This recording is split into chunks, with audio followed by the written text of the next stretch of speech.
Assalamualaikum warahmatullahi wabarakatuh.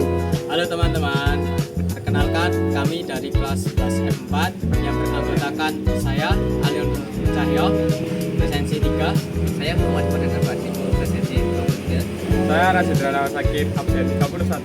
Saya Abdi Diansa, absen 1. Di sini kami akan menjelaskan terkait pembelahan mitosis yang akan dijelaskan oleh kami berempat.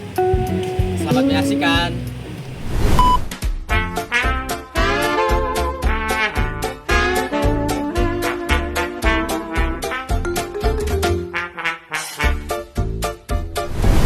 Setelah kita kenalan, saya akan menjelaskan terkait pembelahan mitosis. Pembelahan mitosis sendiri adalah pembelahan sel yang menghasilkan dua sel anakan yang identik dengan hidupnya. Proses ini sangat berperan penting untuk pertumbuhan dan perbaikan jaringan pada tubuh.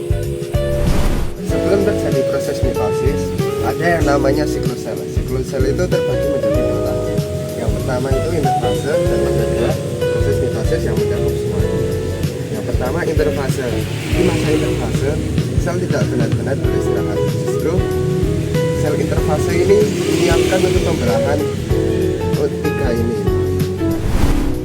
Yang pertama, fase G1. Pada fase G1, sel mengalami pertumbuhan dan perubahan ukuran yang besar. Kemudian pada fase S, DNA mengalami replikasi atau penggandaan yang nantinya akan dibawa oleh masing-masing setiap sel. Setelah itu barulah siap menjadi masuk ke tahap pembelahan mitosis.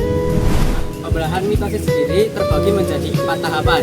Yang pertama ada profase, kemudian dilanjut metafase, dan dilanjut anafase, dan berakhir pada telofase yang menghasilkan dua sel anakan. Ini adalah profase. Dalam tahap profase, benang kromatin kembali menebal menjadi kromosom. Kromosom ada dua sehingga disebut kromatin bersaudara.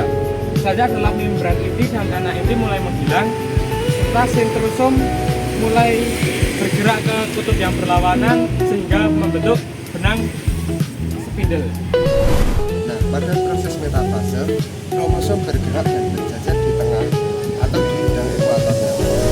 Yang selanjutnya adalah proses anafase.